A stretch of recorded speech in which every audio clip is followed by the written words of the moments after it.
మీ బిజినెస్లో problem competition కాదు, price కాదు, మార్కెటింగ్ కాదు, సేల్స్ కాదు. ఇంకేంటో తెలుసా? మీరు ఆలోచించడం ఎక్కువ, యాక్షన్ తీసుకోవడం అనేది స్లో. ఒక చిన్న కథ, పెద్ద లెసన్ వినండి. హరి ఒక స్మాల్ బిజినెస్ రన్ చేస్తున్నాడు. డైలీ ఎంక్వైరీస్ వస్తున్నాయి, కొటేషన్స్ పంపిస్తున్నారు, కానీ ఆర్డర్స్ ఎక్స్పెక్ట్ చేసిన రేంజ్లో లేదు.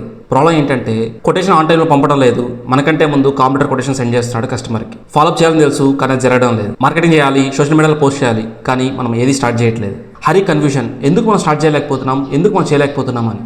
ఒకరోజు హరి వాళ్ళ ఫ్రెండ్ రవిని కలిశాడు. సో తన ప్రాబ్లం షేర్ చేశాడు. రవి సింపుల్ నవ్వి, నీ ప్రాబ్లం చాలా సింపుల్ రా, నీకు పని చేయడం తెలియక కాదు, నాలెడ్జ్ లేకుండా కాదు, స్కిల్ లేకుండా కాదు, నువ్వు పనిని వాయిదా వేస్తున్నావు, అంటే నువ్వు ప్రొకాస్టినేషన్ చేస్తున్నావు. కొటేషన్ ఆన్ టైం పంపించాలని తెలుసు, 5 minutes తర్వాత పంపిద్దామని అనుకుంటావు. ఆ టైంలో కాల్ అవుట్ వస్తుంది, ఆ కాల్లో వెళ్ళిపోతే ఈ కొటేషన్ పంపించవు. ఫాలోఅప్ చేయాలని తెలుసు, ఓకే ఒక 5 minutes 10 minutes తర్వాత చేద్దాం ఫాలోఅప్ అనుకుంటావు. అగైన్ ఆ మధ్యలో ఒక కాల్ వస్తుంది, సో అది మిస్ అవుతుంది. సేమ్ నువ్వు ఏ యాక్టివిటీ చేయాలన్నా కూడా సో ఆ టైంలో ఏదైతే డిస్టర్బెన్స్ క్రియేట్ అవుతుందో సో దానివల్ల తర్వాత చేద్దాంలే అని వాయిదా వేస్తావు, కానీ తర్వాత చెయ్యం మనం. నేను నీకు ఒక సింపుల్ మెథడ్ చెప్తాను, అది ట్రై చేసి చూడు నువ్వు కావాలంటే అన్నట్టుగా రవి అన్నాడు. రాకెట్ లాంచ్ అప్పుడు ఏం జరుగుతుంది? కౌంట్ డౌన్ స్టార్ట్ అవుతుంది. 5 4 3 2 1 లాంచ్, అంతేనా? అక్కడ డిలే అనే కాన్సెప్టే ఉండదు.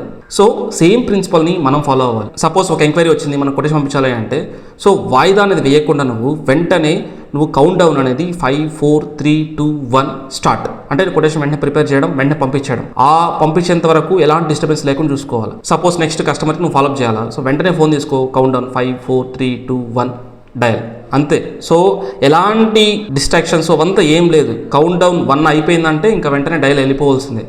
అట్లా మనల్ని మనము పుష్ చేసుకోవాలి.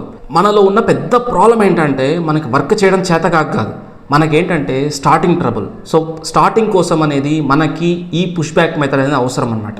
సో ఇదేం పెద్ద మ్యాజిక్ ఏం కాదు, మనల్ని పుష్ చేయడానికి అవసరమయ్యే నెంబర్స్ ఆర్ 5 seconds, ఇది అంతే. ఒక్కటి గుర్తుపెట్టుకో, మనకి ఉన్న ప్రాబ్లము స్టార్ట్ అవ్వడం మాత్రమే. స్టార్ట్ అయిపోతే మనం జెట్ స్పీడ్లో వెళ్ళిపోతాం. ఈ 5 second రూల్ ఆర్ 5 count అనేది మన వర్క్కి, మన యాక్షన్కి ఒక స్పార్క్ లాంటిది. సో ఇవాళ నుండి మీకు ఏదైనా ఇంపార్టెంట్ వర్క్ అనుకుంటే డిలే చేయకుండా కౌంట్ డౌన్ 5 నుండి స్టార్ట్ చేసి 1 వచ్చిందా వెంటనే స్టార్ట్ చేసేయండి. Don't post phone.